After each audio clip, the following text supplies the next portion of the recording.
Duckboat Dispatch, episode number 50, the big 5-0. Officially been 1 year of your Duckboat Dispatch content. We did miss a few weeks when I was trapped in Aruba and some other vacations, but we hit pretty much 1 full year. Big 50, that counts for year as us. We missed 2 weeks in the year. Josh is here. Sarah is not here because she's super busy. So to fill in for Sarah this week, we reached out to Duff. No Duff, he's unreliable. Mark's unreliable. Skillings is still concussed. You always try to get those two, Mark and Duff. When has that ever worked out? We got Duff very rarely. Once. We very got rarely. Like a year ago. And maybe he jumps in the middle. He needs a 2-week head start. But because there's so many the rumor mill in Boston sports is insane right now. It could be Giannis, JB's out of here. Insert 8 different trade options for Jaylen Brown. Maybe AJ Brown is, buying a place in the Seaport. He's rumored to be here as well. So to help make us heads and tails of all of these Boston sports rumors going on right now, we brought in an actual insider, someone who actually knows a little bit about sports, isn't just one of our buddies. He's an actual writer. He writes for Heavy.com. He's my older brother. Owen, I appreciate you joining us. I know you are very, very busy these days in the sporting world. I appreciate you stopping by. Yeah, no problem. Happy to hop on here. I don't know if insider is the real term there, but insider much, in proximity to people I know, I guess, works. There we go.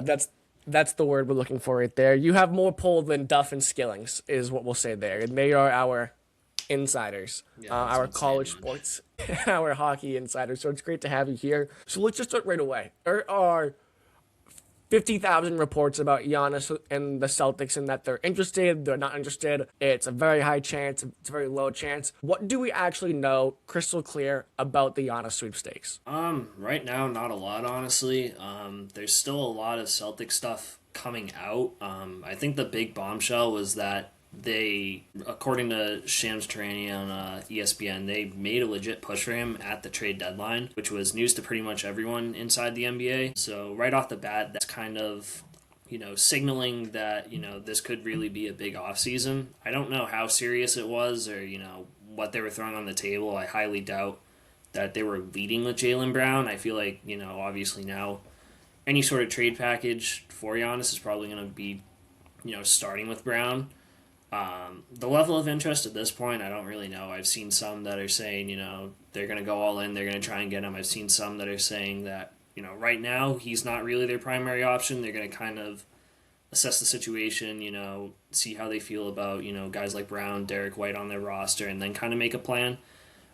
So it's a little all over the place, and that's kind of what happens when it's the start of the offseason. Teams are still playing, and a lot of stuff has to unfold. I think teams are also kind of keeping an eye on Donovan Mitchell with the Cavs. I think if they crash and burn against the Pistons in the second round here, he's another big name who could be on the move this offseason. So, it's kind of a waiting game, but, when you're sitting and waiting for stuff to happen, that's when rumors are going to start popping up. So it's a little bit of a complicated situation. Now, I do think that for Giannis specifically, I think he's going to get traded at some point before the draft. So, we're kind of entering a point where, the rumors, they're going to keep on swirling, but, we're going to probably see something concrete happen here within the next couple of weeks.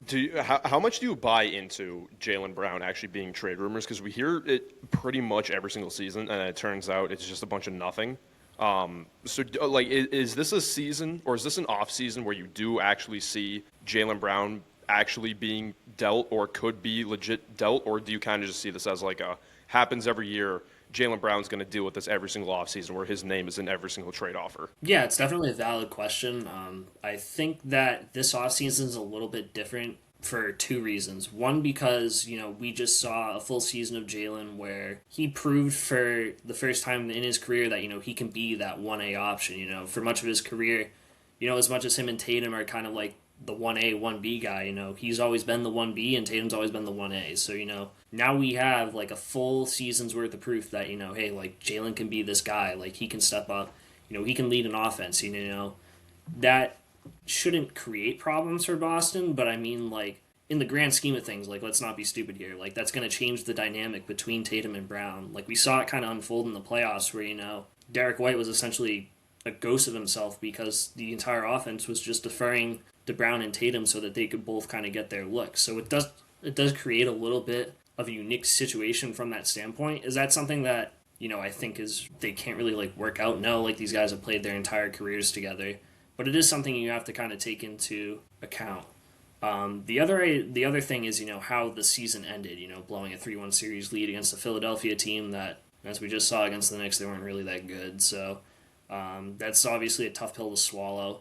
Not just because, blowing a 3-1 series lead sucks, but I mean, again, Philly wasn't good. So, that was obviously a team they could beat. So that right there kind of tells you, especially since Brown and Tatum were both on the floor for that. If it was just Brown on the floor, it's a little bit of a different story, I think.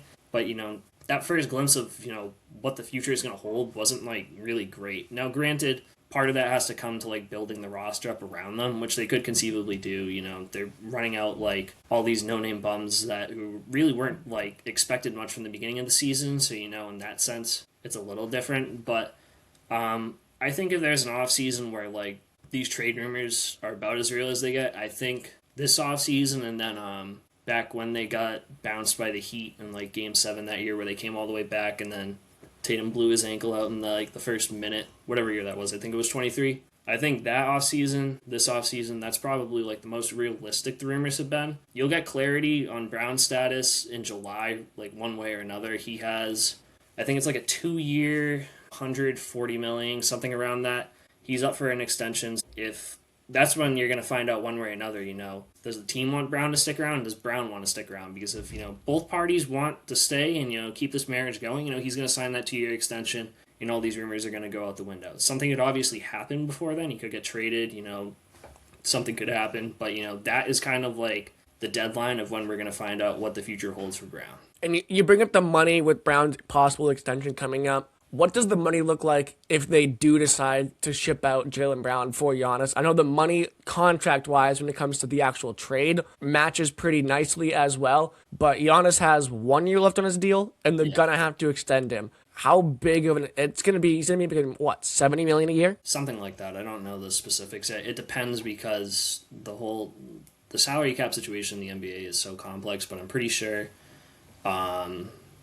the team that holds his rights is able to give him more money. So I think, assuming if he gets traded to whatever team, that'll transfer over to them. So, it is kind of apples to apples in that sense of where, if you're going to be paying one of these guys either way a big amount of money. So, from a financial perspective, that's not the end of the world since they just ducked the salary cap and whatever. And, aside from Tatum, there's not really anybody's contract is set in stone or whatever, not movable. So it's not the biggest piece of the puzzle in my opinion, but it's definitely something they're going to have to consider, especially because like you said, even if they get Giannis, they're going to have to give him a big money deal, so that's not really an incentive to we can get out of Brown's contract and save ourselves some money. It's still an issue that they're going to have to deal with one way or another.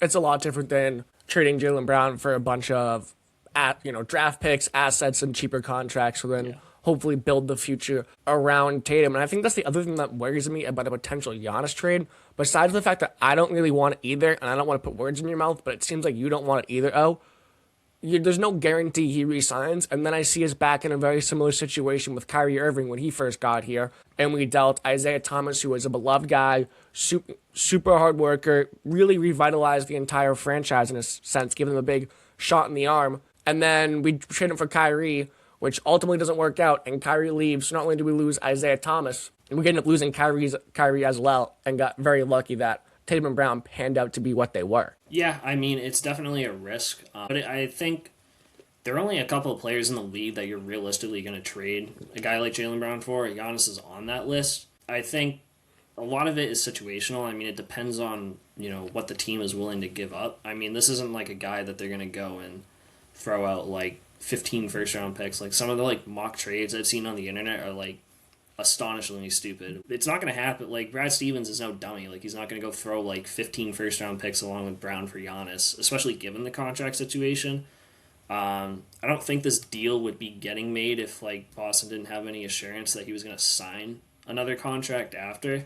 And I think that, that again, that's obviously a big piece of the puzzle, but I think that's true for any team, is they're not really going to trade for Giannis unless there's some assurance that he's going to sign a new deal. And I think given the what's the word I'm looking for, the leverage he has, he's not going to let Milwaukee trade him to a team that he doesn't want to be a part of. And I don't think a team is realistically let's just say, I don't know, what's a team he's lukewarm on? like the Lakers. Like he doesn't really want to go to the Lakers from what I've seen. Like the Lakers aren't going to trade for him. Like if he's going to be like, oh yeah, I don't want to play for you, and I'm only going to like you can trade for me. I'm only going to be there for 1 year though. So they're obviously not going to like. What's the incentive for them to make that sort of move? So it is something you have to consider. But again, like I don't think that's an issue that would pop up if they actually make the trade. Taking opinions away if whether you want him or not, do you see Giannis as like an actual fit or an upgrade from Jaylen Brown? Because if you look at the two side by side, if you ask majority of people, who's better, Giannis or Brown, on paper, majority of people will say Giannis.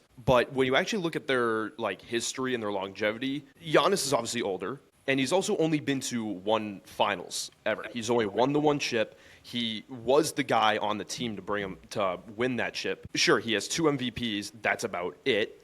So, like, when you look at on paper, Giannis is better than Brown. But what exactly has Giannis done to actually make himself seem, attractive to the Boston Celtics? He doesn't seem like that much of a upgrade from Jaylen Brown to me. Yeah, I mean, it's a fair point. I mean, Brown has accomplished quite a bit as well. I mean, he's obviously got the Finals MVP under his belt. He's got likely a first All-NBA team coming his way.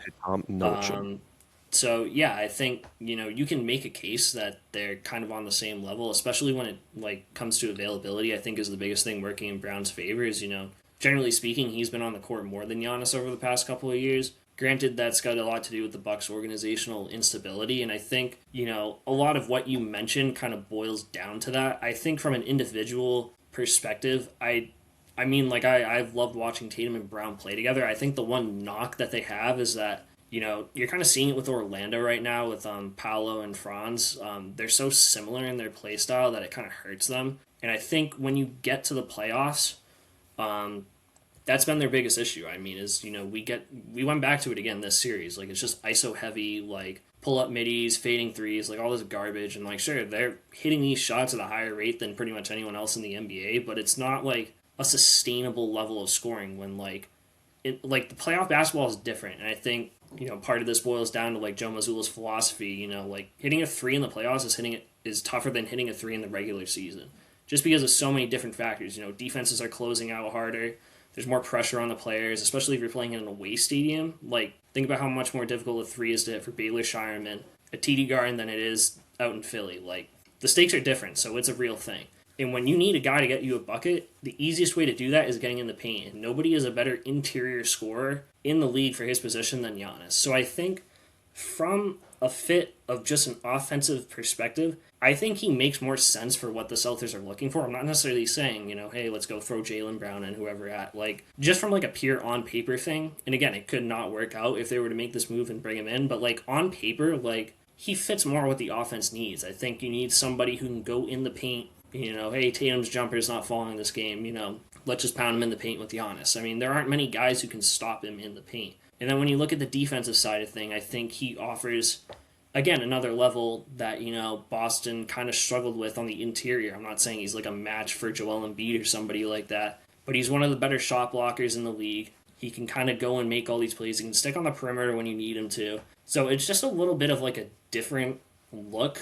I think we kind of saw some of the flaws with this team is, they're good on the perimeter, but interior-wise, Neemias Queta was not on the floor and battling his like 5th foul of the game in the first quarter. There were some serious problems that were popping up, and I think he's an outside-the-box fit. I mean, they could probably shore up their interior defense and offense, really, their paint on both sides of the floor by going out and getting a center. A guy like Rob Williams has been floated as a fit, something like that.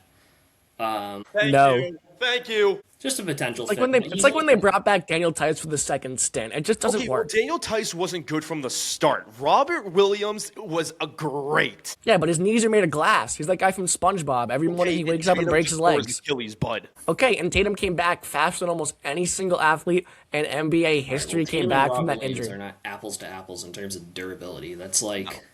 It's like Robert Williams and Joel Embiid. Yeah, okay, and Giannis deals with injuries all the time. Not on the level that Embiid a lot of his availability was... I mean, his availability like this season was due largely to like his beef with the Bucks organization. And I think you can... Like, at least this season, you can like legitimately say that. You can probably make an argument for that in a couple of the past seasons, but like, I'm not like wildly concerned about like, oh, like we're going to trade for this guy and he's just not going to play. Like, if, again, like, whoever he gets traded to, like, he's going to show up there and he's, like, going to be pretty motivated to win a championship. So I don't think, like, that's another, like, end-all be-all kind of thing to be concerned about. So, kind of going off with butting heads with people. So, one of the biggest narratives of this season was whether or not Jaylen Brown and Jason Tatum like playing with each other. If they kind of fight for whose team it is and like who's the 1A, who's the 1B guy. My issue is let's say, okay, you trade Jaylen Brown for Giannis. Wouldn't that be kind of the same thing where they're both 1A guys? Giannis clearly can lead the team to the finals, as we previously stated, but so can Tatum. So wouldn't that also be a narrative where these two are butting heads trying to like say, oh, this is my team. No, it's my team. Wouldn't that be like the exact same narrative that we're seeing right now with Jaylen Brown and Jason Tatum? Yeah, 100%. I mean, that's another really valid point. I think the thing that would differentiate it is, the thing with Jaylen and Jason is they're both homegrown, like home developed talents. So, they're just so similar in so many ways. And like, I think being both drafted by the Celtics, developed in the organization, kind of coming up is one of the things. Again, you look at the Magic, they're going through the same thing, I think. I think with Giannis, the difference would be is like, if you're getting traded to another team, it's like, all right, like the guy who's been here, like this is his team. So like we saw like, it happened in Milwaukee too. Not that like Drew Holiday's on like the same level as Giannis, but like he showed up in Milwaukee and like him and Chris Middleton were like, all right, like this is Giannis' team. Like, what are we gonna do to help him get over the hump? And they did that. And I think Giannis knows that like, all right, if I land in Boston, like this is Tatum's team. And I think like if they trade Brown, like they're making a pretty clear statement too that like, hey, like this is Tatum's team moving forward. And I think like for as much as Giannis is kind of like a meathead in the media sometimes, like he would understand that. And I don't think he's gonna go to Boston with the assumption of like, I'm gonna ruffle feathers in the media. Like the media might make that like a storyline or whatever because that's what we do here. But like, I think it would be kind of the sense like, hey, like this is Tatum's team. Like you're coming here to like help him win a title and like help yourself win a title and something like that. And I think that's true pretty much wherever he'll land again. There are like a couple of like the Miami Heat. Like if the Heat trade for Giannis, like it's gonna be his team. Like there's nobody else out there that's gonna be like the 1A star. I don't know. Who's another like off team? I don't know. I think the Heat are the best example of that. Like that's where like he'd definitely be the 1A. But like if you're going to a team that already has like an established leader, you're not just gonna go in and be like, all right, this is my team now. Like it's pretty clear. Like the hierarchy would be like Tatum's team, but like on the court, it's whoever's got the hot hand. Like if you're in like a game 7 in the playoffs, like you need a bucket, like whoever's going, like you take the ball, you give it to them, and you win the game. Yeah, well, the Heat have been looking for a superstar for the past decade at this point. Every single person's been linked to the Heat.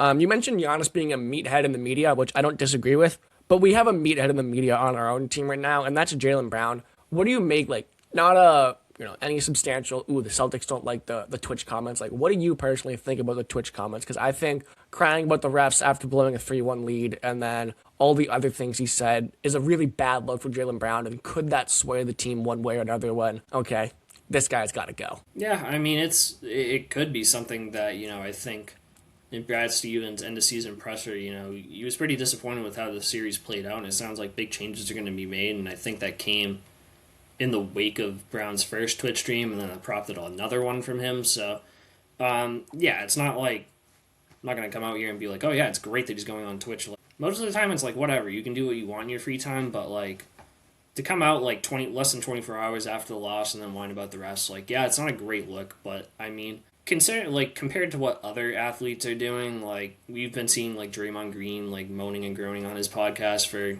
I don't know, several years now. I mean, he really started that when we were in the finals against them a couple of years ago. That was horrible. But, like, it's kind of par for the course. I mean, athletes, especially with Brown, I mean, Brown's a pretty outspoken guy, so, I'm sure the team is somewhat prepared, like, hey, this guy could just kind of go and say something stupid in the media, and, like, it's just something we have to deal with. And I mean, there could be a point where, every guy has that point where it's like, all right, when is too much too much? And I mean, could these comments on Twitch be the tipping point? Potentially. I don't think that's going to be the reason they trade him. He said dumb things in the past, and I mean, realistically speaking, the ref comments, like, whatever. I mean, he got fined for it. It's not a great look, but I mean, people complain about the refs all the time, so I'm not, like, losing sleep over that necessarily. And I think, some of the other stuff that people are complaining about of him just going like looking at film, complaining about all that stuff. I think like some of it was actually kind of insightful. I liked the point where he was talking about I think the Why player, he kicked that to the corner and to yeah, Pritchard's why he and kicked down. it to Like, Pritchard. that's the sort of stuff where I would be down for every athlete having a podcast or a Twitch channel, whatever the hell they want to do, because we don't get that. It gives us that in their own brain instead of what they were seeing in the moment, which is cool. But then when he wants to go cry about the ref, it's like, all right, bro. Yeah, I mean, there's a place and a time for everything. But you know what you're doing when you're doing that too. And he knows that the NBA is going to come and find him. It can be like, oh, like, look at me, I'm stepping up to the NBA, like, whatever. Again, time and a place for it. 24 hours after you just lost Game 7 on a Twitch stream, probably not the time and a place for it. And he paid the price for it. I don't necessarily think it's going to influence the Celtics whether they want to trade him one way or another. I think, it's really going to come down to his fit in the locker room, his fit on the court, stuff like that. Again, there are worse things that people are saying in the media, in my opinions. If that does end up being a reason why he's getting traded, I'd be relatively surprised. I think it's going to be several different factors that kind of weigh into that. On a scale of 1 to 10, how much do you believe that it's destined at some point that the Jays are going to split up, whether it's this season or seasons down the line? Like, how confident are you that eventually they'll split up, whether it's trade, free agency, whatever? I don't think it's a guarantee until I really don't think it's a guarantee ever. Despite all what the media says, on the court, they're both very focused on winning and they know that they can win together. There could be something where, this offseason, again, I think there's a legitimate chance Browns gets traded. How legit? I don't know. I'd say it's probably ballpark, somewhere between 30 to 50%.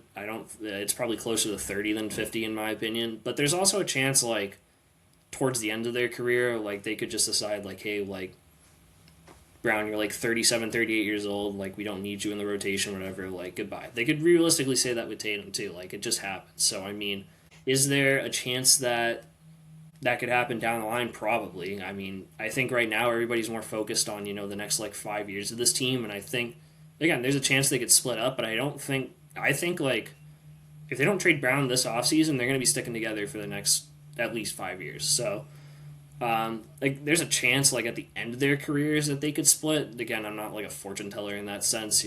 Once you get past 35, 36 years old, anything's fair game in the NBA. But for the immediate future, I'd say probably 30 to 50% chance he gets traded this season, but that could change very quickly. There's so much going around right now, so it's tough to really give a ballpark. Just one more real quick one before we get into more, okay, what should they do if it's not Giannis conversation instead of just grilling you with questions about this. A guy who I think needs to make the most changes this offseason is Joe Mazzulla. I think he really needs to have a good, hard look in the mirror when it comes to his coaching philosophy, especially when it comes to the playoffs. Because I think, like you said earlier, all the threes works in the regular season, but the math changes comes the playoffs. Do you think that he is under a microscope come next playoff run? I think he's been really disappointing in the last 2 playoff runs. I think he was pantsed this year by Nick Nurse, who then went and got pantsed by the Knicks in the second round. So if the team that beats you goes and gets swept, I think we really need to take a good, hard look in the mirror, especially when it comes to the coaching, because this was a talented team.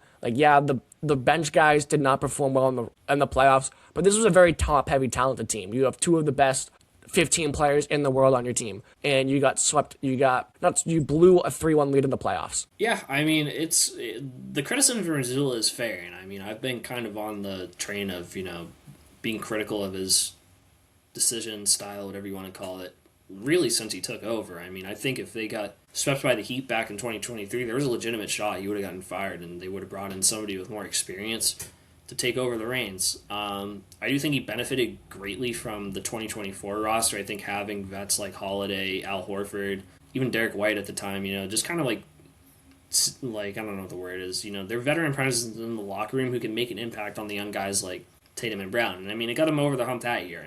Obviously they faced a incredibly easy path to the finals, but I'm not gonna I don't think that's a realistic thing. They were also a buzzsaw that year. Yeah, they were just a good team. So yeah, Brad Stevens. Stevens incinerated this team in his end of season presser, and I think, it's reasonable to say that Mazzulla is gonna have more eyes on him. Do I think his seat is hot by any stretch of the imagination? No. He won a title, and they're gonna in the regular season, the team drastically overachieved. He's about to win Coach of the Year. whenever that gets announced. I don't know.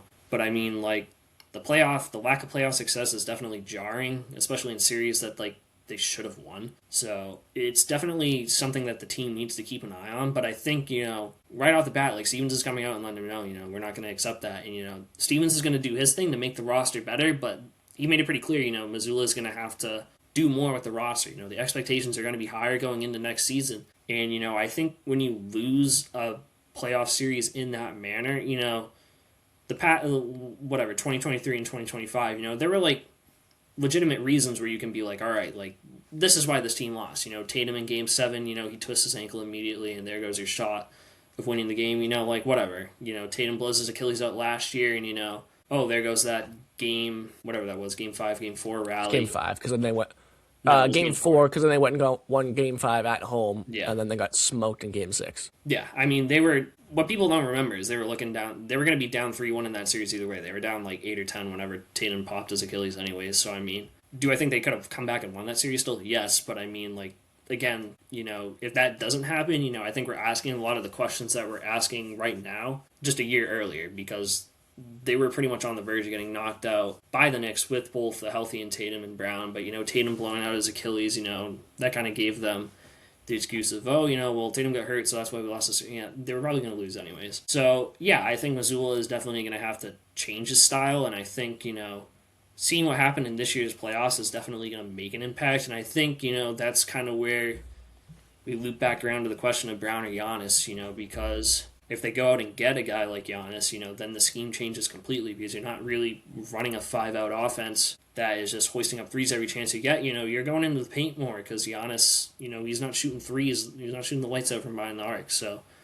I think a lot of it will depend on the construction of the roster, and I think, if Stevens could take it into his own hands and reshape the roster and say, hey, we're going to get guys that play in the paint. You got to find a way to adapt because they're not shooting from behind the arc and stuff like that. So a lot of it will depend on what they do in the offseason, and then, Stevens is going to deal Mazzulla his hand and what he does with it. They're going to be eyes on him. I don't think he'll get fired unless they, like, completely suck next season, but there are definitely more eyes on him, and I think, if they struggle next season, I mean, the seed will definitely start heating up, but right now, he's not getting fired. Could that change soon? Probably, but I mean, I think the earliest is like 2 years, but I mean, things would have to go off the rails pretty quickly. All right.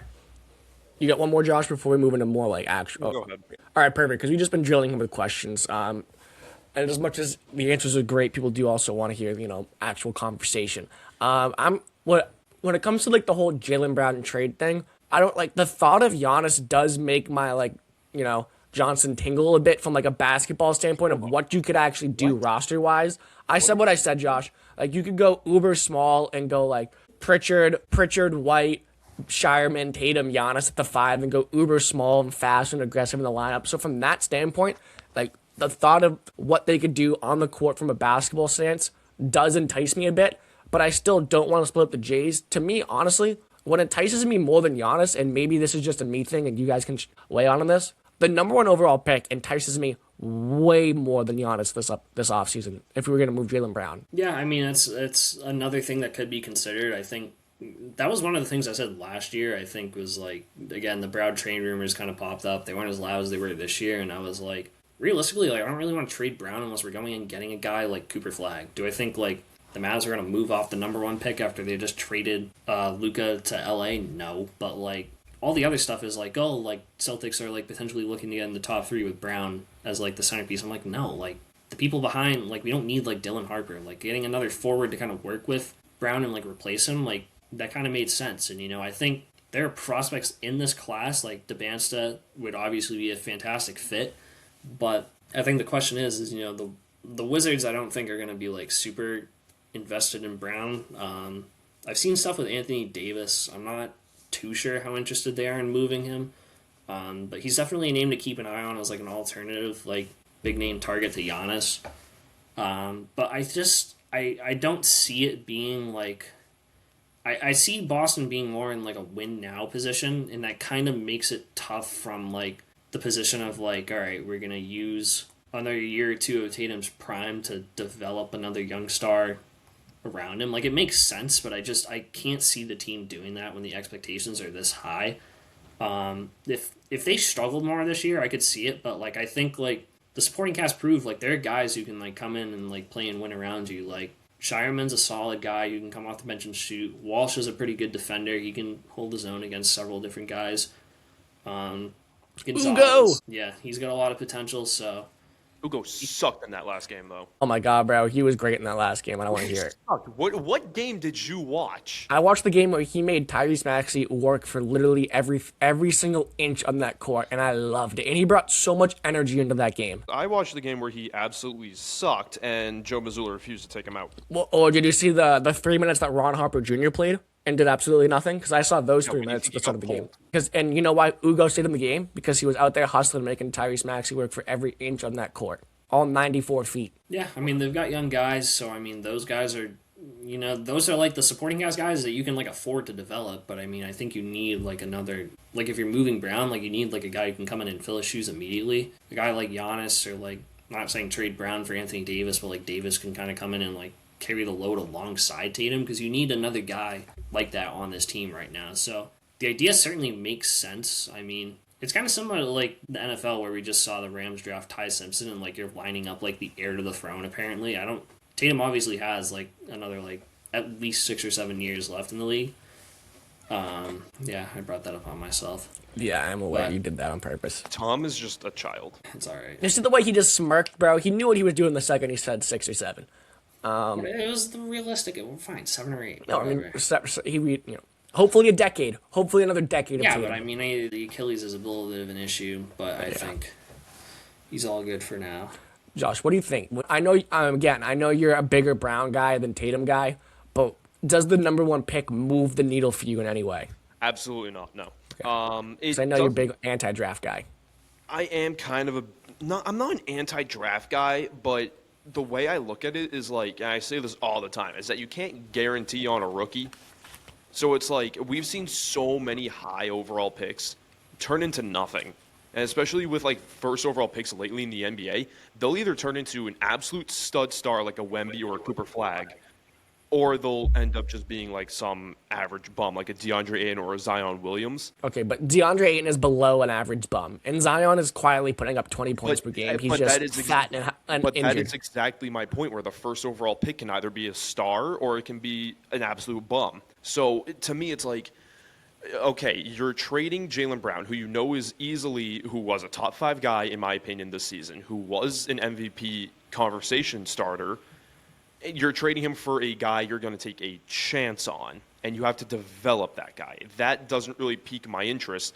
So the two options are trade for Giannis, which I don't think is that much of an upgrade from Jaylen Brown, or you take a chance on a guy who hasn't played a single minute of basketball, and you're also kind of going in a new direction now where you're trying to win now, but you still have Tatum, so you're trying to develop the guy, but you still have Tatum, so you're trying to win now.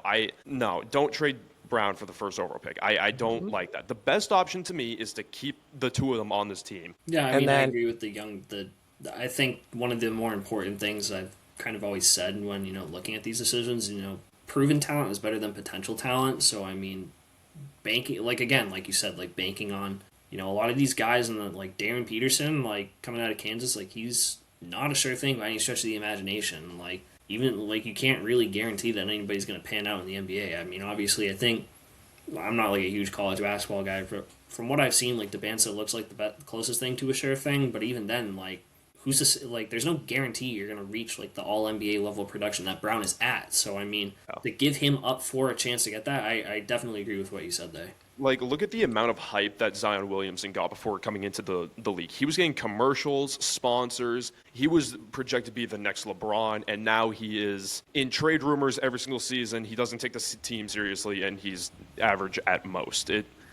Rookies, to me, don't really pique my interest unless you are literally a garbage-ass team and you have no other option but decide, other than tank and just hope to pray that you get your guy one day. I don't really like going for the first overall pick or a high pick if you're kind of like a win-now team. Yeah, if it's not the 1 pick, it's not even worth. Well, I was kind of praying that the Kings would end up with the 1 pick, and you can find a way to get Sabonis and the 1, and you send Brown and like Derek White or something along those lines. I don't know where the Kings fell in the draft lottery at all. Oh, they got screwed. I know they got screwed because it goes Wizards, Jazz, Grizzlies, Bulls, Clippers, and I can't remember who the hell's after at 6. Clippers, it is a top heavy class. Brooklyn. It goes Brooklyn because they fell down 3 spots. At 6. And then they're at 6. Brooklyn's at 6. And then it's Sacramento who fell down 2 spots at 7. 7. I mean, 7 in Sabonis, would that be enough? And then you can go and get a true point guard and a guy like maybe Darius Acuff still sitting there, probably unlikely. Or even like Kingston Flemings, who I know is a guy I'm a fan of because he's, I think, going to be an elite defender in the NBA, and he's one of those guys who can dish the ball as well. But there are just so many options. I don't know if anybody here has, like, I've seen this trade idea for Jaylen Brown, and that one entices me more than Giannis. I was just kind of throwing out the first-round pick idea. I know there's been a lot of rumors of maybe a Hawks deal. I don't really know if, unless Jalen Johnson's in a Hawks deal, I don't know about you. I'm not interested in anyone on the Hawks. I wouldn't even be sold on Jalen Johnson. I mean, he was flaky at best once they get rid of him. Granted, he'd come in and work alongside Tatum, but I think that creates like, you can make an argument he's even more similar to Tatum than Brown in the sense, especially kind of the version of Tatum we saw post Achilles, where, good scorer at all 3 levels, elite rebounder and like a solid playmaker from the front court. But it's just like, I think there's a lot of risk with him. And again, like, I'd rather have Brown than Johnson at that point. So it's just kind of like, there aren't really any like, I'm not even sold on a Giannis trade. So I mean, it's kind of like, if there are a couple guys I'd do it for, and Giannis is one of them. But like, even beyond that, like, I think it'd just be kind of forcing it at that point. Now, it could reach a point where the organization feels it has to do that, but I'd rather, like Josh said, just kind of ride it out with these guys, rebuild around them. We've already seen they can win. They have the flexibility to go out and revamp a roster that significantly exceeded expectations. So I think they've earned the right to prove what they can do with the full year playing alongside each other. I'm like just to sum up my whole tangent, I'm on zero train for trading Brown. Like, there has not been a single trade offer that has even piqued my interest.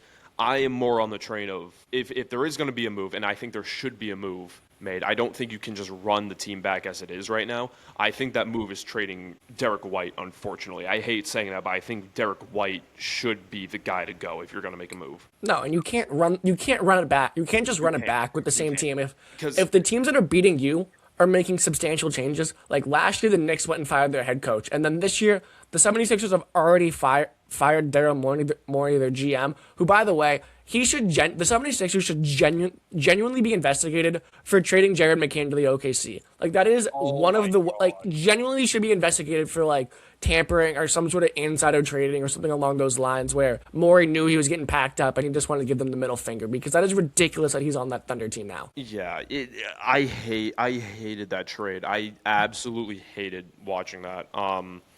But you can't run it back with the Celtics at all. And if we're looking at like the moves that are not going to happen, we know Tatum's going nowhere. We are very confident that Joe Mazzulla is not going anywhere. And I will confidently say that Jaylen Brown is going nowhere, in my opinion. I think he's going nowhere. I think they'll run it back with Jason Tatum and Jaylen Brown.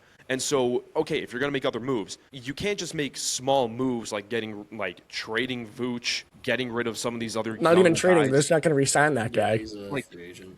Yeah, they'll let him go. You're not going to, like, what trade assets do you have? Like, you're going to trade Sam Hauser for another $10 million contract guy? Like, okay, that's not really going to change your roster all that much. So if trading everyone else isn't enough, and you're not going to do anything about the 3 big guys on your team, or the two J's and the head coach, that kind of leaves one guy to be dealt, that being, I believe, Derek White. And then you move Derek White, I think Peyton Pritchard could move to the starting lineup if you want to trade Derek White for a big guy. I mean, the best 3 trade assets you have on this team are Derek White, Peyton Pritchard, and Sam Hauser, and probably not even that in that order. Peyton Pritchard probably has the most value in the NBA because he's on probably the best contract in the NBA for, like, bang for your buck, a guy who could go out there and legitimately probably give you 20 points a night and, like, very consistent 3-point shooting. Like, he's on, like, a $7 million contract. But that's why I think you would keep Peyton Pritchard. Because, yeah, I would keep Pritchard over White at this current moment in time. Because I think what Peyton Pritchard eventually is going to want is a starting role, or a much more confident role on his own, on his own team, but he's going to want like a more definitive role.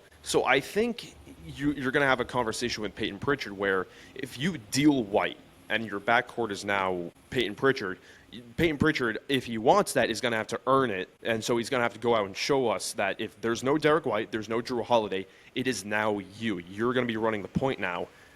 And you trade Derek White for a confident center. You take his contract and dump it into a center, a defensive center, in my opinion. Then you run Derek White, not Derek White, Peyton Pritchard, Jaylen Brown, Tatum, whoever you want as another wing, and then It'd be like Pritchard, JB, Shireman, Tatum, insert Probably. big man you acquire, and Because then another bench scrub. I'm also not confident in any of these centers. I think Keita had a great improvement this season, but it wasn't enough in the postseason, especially, to really make me be like, yeah, that's our defensive center. That's going to stop Joel Embiid. That's going to stop Wemby. That's going to stop Yeah, Jokic. you look around the league, like the center position on the top teams in the NBA is absolutely disgusting. So like Chet, Wemby, Jokic, Embiid, Mobley. Like those are teams you have to go through. They're all They're disgusting. So, like, if we made a list of, like, moves to be made this offseason, my number one would be trade Derek White for a center. Oh, and are you hearing, I mean, I know the Derek White trade rumors are not really popping off, but have you heard anything regarding Derek White, Hauser, or maybe is there a guy that you have your eye on that you think the Celtics should go out and get? Like, I know Josh and I toss around Walker Kessler at least once a week. I'm on the Wendell Carter Jr. trade. I think you could just swap him and Sam Hauser. That'd be great. You get a big who can kind of lock down the interior and he can low-key kind of shoot. Is there someone that you have your eye on for a Derek White, like a mid-level guy like White, Pritchard, Hauser that could be moved? Yeah, Kessler and Carter are definitely two solid options that I expect the team to have interest in, especially with Ainge being out in Utah now. I think that's a good connection that could help kind of, fast line a deal there. Besides the Brown rumors, I haven't seen a ton. Again, it's still pretty early. I know Vucevic is essentially not going to be back. That's pretty much a guarantee at this point. No, Vucevic, no. I do think Hauser is a guy that they're going to move. The White trade rumors I understand where they're coming from, and while I do think that his value is going to start declining. I mean, we've already seen the decline in his game. The problem with moving him is that it just exacerbates the need on this team because really right behind center, their next biggest thing is kind of like a playmaking guard, and like Pritchard can slot into that, but the problem he can hold his own defensively, but that's a bullseye on his back on that end of the court. Every time he's going to be on the floor, that's kind of limited him to this point in his career. I don't think it's like the end of the world. I think his offensive production can kind of outweigh that, but then you need another guy who can kind of slot in there and take on some more ball handling responsibility, because I mean, as much as you can slot Brown in as the 2 guard, but again, we saw in the playoffs again, the turnovers are still an issue with him. He took a big stride as a playmaker this year, I think, but ideally, you're working Brown and Tatum off the ball more than you're kind of having them, bear their, if one of them's cooking, yeah, sure, have them bring the ball up and just hunt their bucket, whatever. Again, in the playoffs, you can't really rely on that. You need someone to facilitate the offense. So I think it just, White's not the greatest playmaker ever, but he has familiarity working with them. So that kind of gives him a leg up, and all right, if we trade him, obviously it'd be great to go get a center. I don't know if there's a straight up trade fit for him. I'm not trading White to go get Carter or Kessler or one of those guys. It had to be somebody bigger, maybe Davis, maybe Sabonis. It'd take White and then change to get both of those guys. But I think if you're moving him, that's the path to do it. But then again, you got to go out and you got to get a playmaking guard, and are you willing to kind of make Pritchard, the head honcho of the guard room, in a sense. I don't know if that's something that the front office wants to do. I think Josh kind of hit the nail on the head. Nail on the head. The center is that's going to be their primary area that they're looking to upgrade. I think Keita and Garza can be part of your center rotation, but they can't be your center rotation. You kind of need somebody else to, if not, take the reins there, at least factor into the mix and, challenge Keita for the starting role. I think they'll get a bigger name guy to kind of come in and start, ahead of those guys. And then adding another secondary guard to kind of come in, offer some playmaking off the bench. Again, I think Hauser will get moved. I think they're going to look to kind of rebalance their depth chart because they're very wing heavy. I mean, they have a lot of wings who are really good at certain things, but, there are areas where, their internal defense isn't really great and their playmaking's not fantastic. So, those are 2 areas that need to be addressed, If there are unique ways where they can kind of, deal a wing for a wing who specializes in one of those areas, go for it. But I think, a playmaking guard and, a legitimate center who can kind of lead that rotation are the two biggest areas of need, and I think, that's going to be what they target. How they get there, I don't know. I think anyone's really fair game except for Tatum at this point. But obviously, there's certain players they prefer to hang on to over others. I think, I mean, I will talk about Walker Kessler for days. I also just think with the Danny Ainge connection you have there, I think you also could use the fact that he was also out for a year as leverage to kind of be like, hey, we know Derek White didn't have his best season, but then again, you look at this guy you have right here, and he didn't play a whole season coming off an injury. We will gladly take that risk.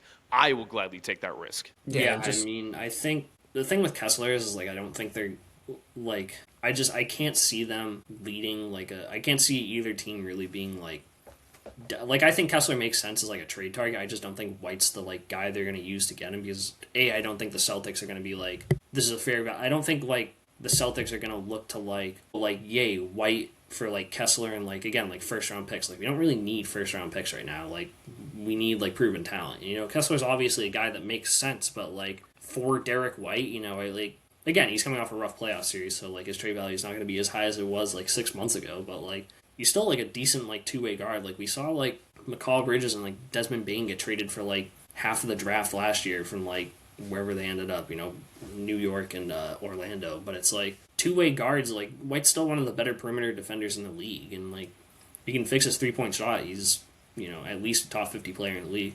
So I think just assessing his value is going to be tough for Boston.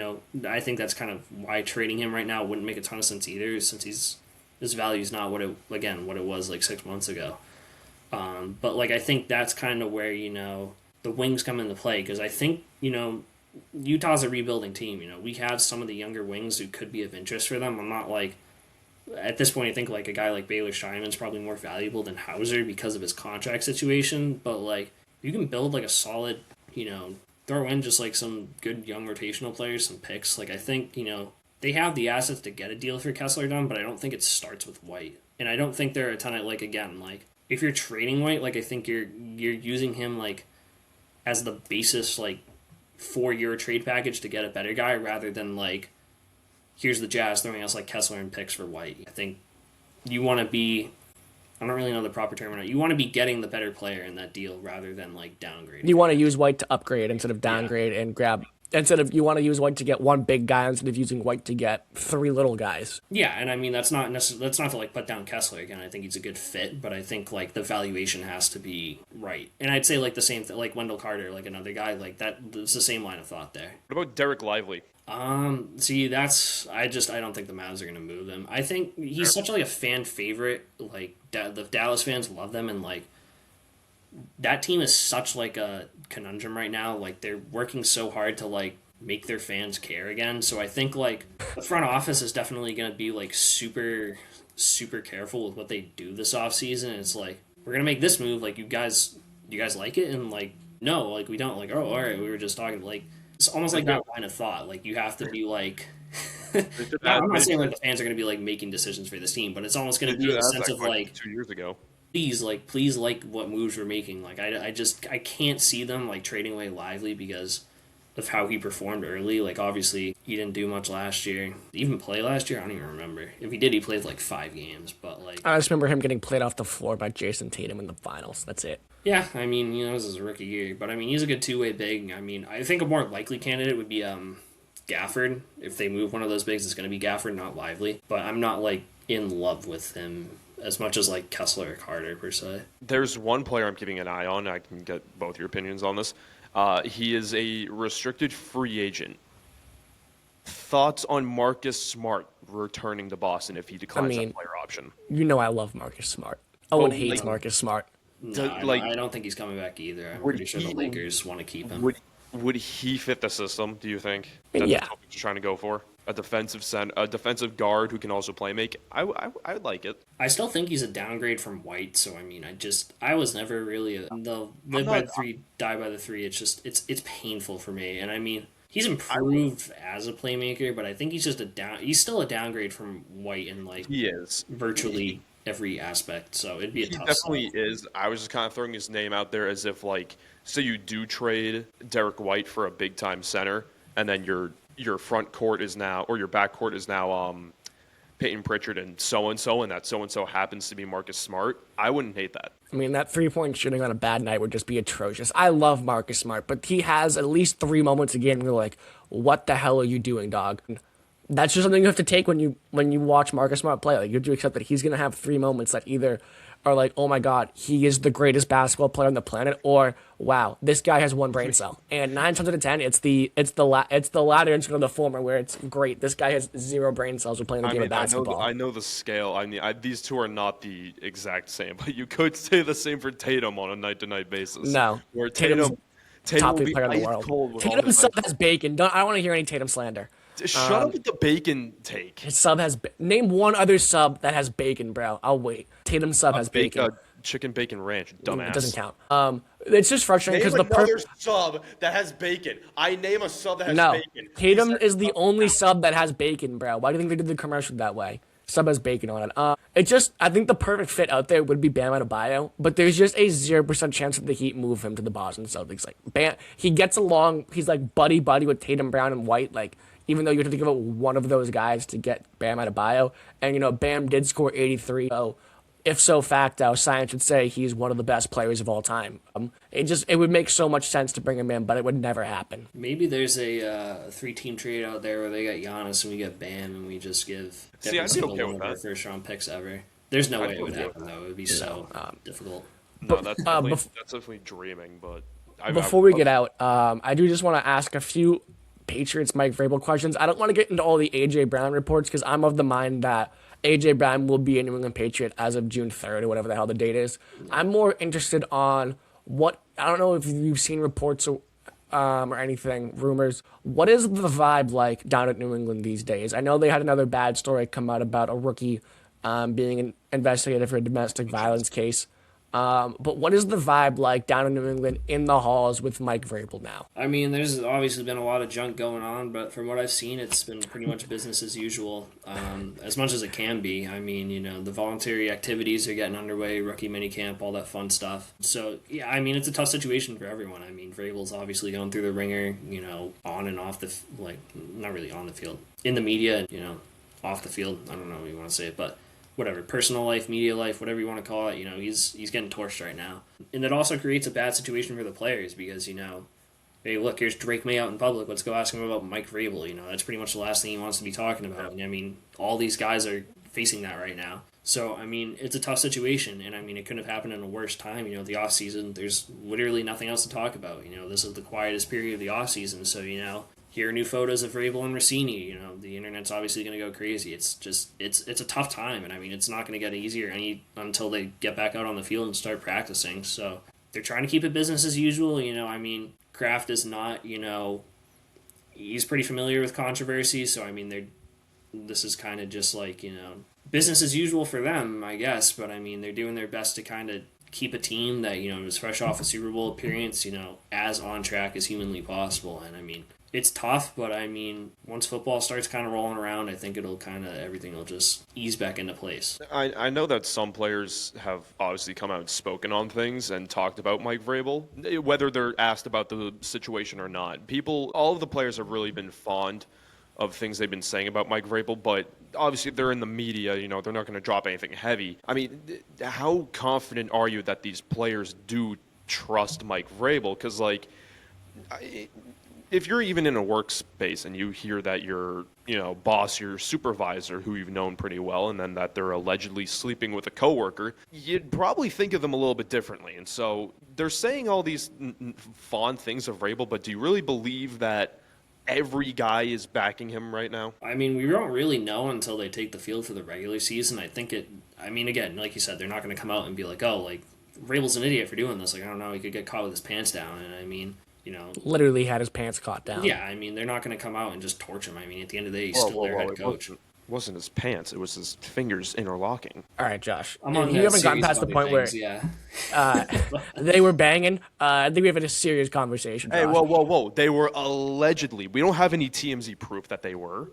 I mean, they're making it on the bar. Maybe he moves at your pace, but I don't think Mike Vrabel moves at your pace. Whoa. All right.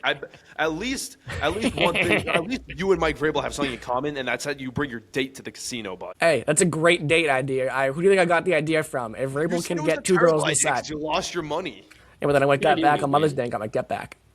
Yeah, she saw me at my lowest. He's not winning right now, so I mean, I'm sure he got lucky in the bedroom that night. But yeah, I mean, it's really tough. I mean, there's so many. It's really a matter of like, every person's gonna have their own individual take on it, and what I think about it and what you guys think about it really doesn't matter. It's really gonna come down to what the people in the locker room feel. And I mean, the initial reports, during minicamp and whatever, was that hey, like, the team was backing Vrabel. He was out there. He was leading them. It was business as usual. They were just putting work in on the field and doing their best to not let the noise off the field kind of get into their heads. And as much as that sounds great on paper, we're not really gonna find out until week 1 whether this is really like a major distraction or not. And again, I mean, there are new pictures popping up in this stupid saga every single day. There were some yesterday. I don't know what was even the last one. It was the first Rossini picture, the staged, the most staged photograph of all time. They were making a photo. They found some of them at like a Super Bowl party in Arizona that weren't even like. He was literally just like talking to her so like they could hear because they were at like some party or whatever. It was nothing even like scandalous or whatever. It could have been like any other coach in the NFL and her, and nobody would have cared. But it's just like all this stuff keeps coming out, and it's just more and more of like, an issue that at some point the team's going to have to like kind of address. I know they've like statements and whatever. They haven't really done anything, but I mean, it's really going to, we're going to find out during week 1 if it's an issue or not. If the team comes out and they suck, then like, all right, all eyes are going to go on Vrabel and like, oh, like the team's not buying into what he's doing. He's set himself up to really, come like essentially be lined up by a firing squad and just have shots like, he's already taking it, but it could get even worse if the team comes out and sucks. So Yeah. Well, Rossini was taking it in the hotel room. So hey, yo, it just that's the thing is it's so easy to make him the butt of the joke now. And I don't know. I mean, if we're doing it here, from 30,000 feet in the air, the guys in the locker room had to be making jokes about it behind his back. Like that is what worries me the most is him losing the locker room. Because like I said last week, if you would have put NFL coaches in 2 boxes, X's and O's, which is like your Sean McVay type guy, or your vibes getting the most out of his players. Vrabel's in that vibes getting the most out of his players box. And if he loses that touch, how effective can he really be as an NFL head coach? Which is what scares me. And if they start slow, like you said, Owen, it is going to be awful for him. I would also recommend he stays off social media this weekend and tomorrow night when all the NFL schedule videos come out, because I have a feeling everybody who plays the Pats is going to have a very funny Vrabel joke in there at some point in time. Yeah, I mean, it's almost an unprecedented situation that, like, I don't really think we've ever had something like this happen. And, it's brought a whole slew of, like, ethics in the journalism industry and the media industry, both for, and then, How do you get your scoops, Owen? What are you doing up there in your room? I have Twitter, Are Also, you accusing your own brother of? Well, I'm just asking the question. If I was in Rossini's DMs, trust me, I would not be on this podcast right now. Let's put it like that.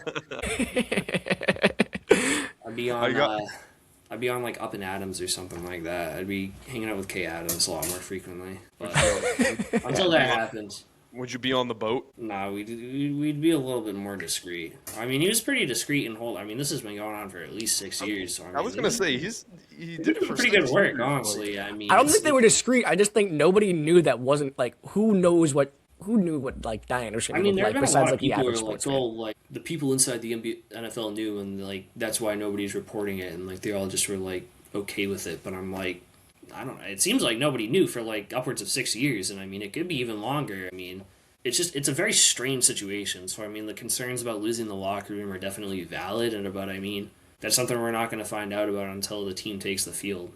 I got a hypothetical question, Tom. You can answer this too if you want. So let's assume Vrabel is the coach for the entire season this season, but the Pats don't make the playoffs. Is Mike Vrabel the coach of the Patriots the following season, meaning the 2028 season? It depends on so much, yeah. I personally don't think so, because the fact that he already had to miss day 3 of the draft, what that would tell me is that if you run it back with a very similar team that you had this season, along with potentially getting A.J. Brown, potentially re-signing Diggs, so potentially upgrading your roster as a whole, and the fact that you just made the Super Bowl. If you fail to make the playoffs, what that tells me, what that probably tells the front office, is that Mike Vrabel cannot handle the heat of being the head coach of the Patriots, as well as dealing with this situation that he's in with Rossini, trying to help his family, trying to be better with his family. And so that's what it tells me. And there might be like, Mike, you can't handle this. We need you to step away. See, I think it depends on so much, because realistically, like if they come out of the gate and they suck and they lose like 3 of the first 4 games, 4 of the first 5, like I don't think it's a stretch to say he wouldn't make it through the season. But then again, like I think if he makes it through the season, like I'm assuming by like the time the season ends, this won't be nearly as much of a storyline as it is now. So it's kind of tough to predict, like, you know, how the media cycle will fare. There could also be information that comes out that, you know, he gets fired tomorrow. So like it all could switch the snap of the finger. You know, it's really unprecedented in that sense, in that it's still a very live like saga. New information's coming out every single day. There could be one thing that flips the switch and Kraft is like, all right, you got to go. Obviously, if that happens, that's something you'd rather have happen, you know, before the season starts. But like the way information is coming out, you know, I wouldn't be surprised if there's some sort of like massive like nuclear bomb that gets dropped, like, you know, training camp for like week 1, and then the Patriots are screwed and they got to force a scramble, and like Vrabel's gone and like you got to find somebody else. You know, that could realistically happen. I'm not saying like I have insider information like this is going to happen, but like photos are still coming out like every single day, and like again, like people are bored right now. They have like nothing else to do, so it's just let's dig into this as much as we can. There's some loser on Twitter who literally he covers the 49ers, and I see this dude on Twitter. I've seen that guy. Yeah, it's like Mark or like Tony something. His name's like Tony Farmer. I mean, and all he does is cover this. Like he's a 49ers beat reporter. He hasn't talked about the 49ers in like a month. Every single tweet he makes is about Mike Vrabel and Diana Rossini. It's like borderline absurd. But it's just like, what else are we doing this offseason? So this feels like a TV series. It's like, okay, we're getting a new weekly photo drop every It's not single even weekly. week. It's like every 3 days there's a new photo. yeah. Yeah, it's like It's almost like calculated. I mean, the amount of theories behind it, like, it's crazy. I don't really know, like, behind the scenes, like, what's going on. I don't really think anyone does. I think people are just, they just keep digging and digging and digging and finding stuff. And, you know, that puts the Patriots in a little bit of a precarious position, because if, you know, something comes out that's really, like, drastic and, like, there's no coming back from, you know, they're going to be forced to act. So, I mean, I think if he makes it through the season, at that point, you kind of live or take. If they suck, like, if it's like 6-11, 7-10, then you ask some serious questions. But again, like, there are other factors to consider. Like, yeah, they made upgrades, but their strength of schedule is also tougher. They're playing a more difficult slate of opponents. Sure, they made it to the Super Bowl last year, but they had a lot of things break their way. And then once they faced like a legitimate, formidable team, I mean, they got stomped. So, I mean, it's tough to factor in like that. I think it'd be a much like quicker period. Like, I'd say like the chances he gets fired like in the first half of the season are larger than like next offseason, because like I think again, like it kind of ties into the locker room thing. Like if things go off the rails quick, like he's cooked. Like he can stay as long as he wants, but like there's not really going to be any coming back from it. At some point they're going to have to make a tough decision on it.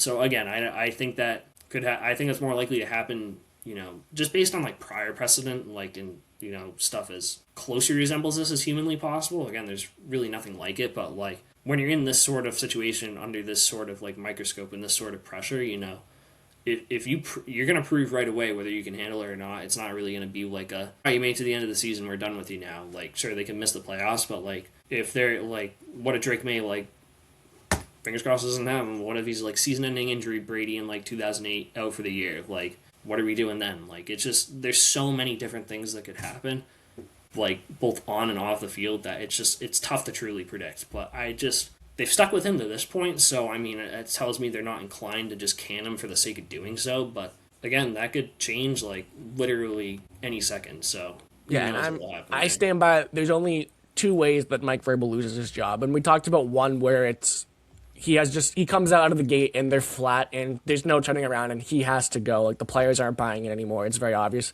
The other one is if there's some extremely damning text messages out there. Like, I don't want it related to like the John Gruden emails that came out, but I'm talking like where there's a lot, like he's got text messages, emails going back and forth with Rossini that don't have to do with like their affair, but are more like football secret related or, just really bad look, like really damning text messages, those are because that's the only thing we haven't seen. We could see a million more photos, and maybe that is his kid. I don't really like that. Really wouldn't change the calculus for me. Say that's kind of my third one. I know you only said two, but that doesn't change the calculus. Like, okay, he had a kid. He had a kid out of he had an affair and ended up with an extra kid. That's not illegal. I think that would be if he found out that kid is his. That would be no. So I think he much knows. bad. I would assume he knows. And I would lean more. And I don't want to get too much. This is such.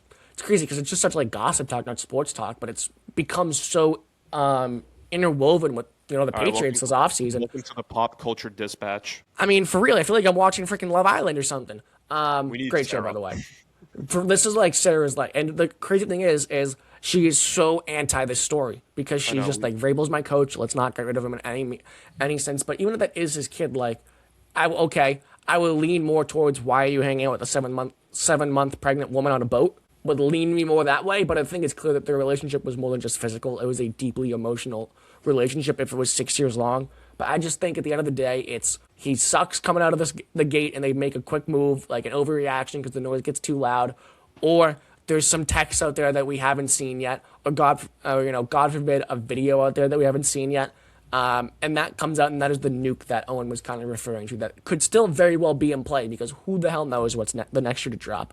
I still don't think we're out of the woods yet. Yeah, I mean, I do kind of agree with Josh's thing where if, again, this is purely speculative, but if something were to come out, adjacent to that or, hey, this is his kid, at that point, he'd probably just resign. Even if the Patriots don't want to fire him, I was honestly shocked he didn't resign right before the draft, but, at some point, you've got to be all right, I got to stop taking this beating, and, the only way to really do that is just to resign, so, again, I mean, that's another thing where it's he hasn't done it yet, so I mean it's just kind of it's almost like a waiting game. You're just waiting for the other shoe to drop or something nuclear to come out that just ends this whole thing. And I mean we haven't gotten it to this point.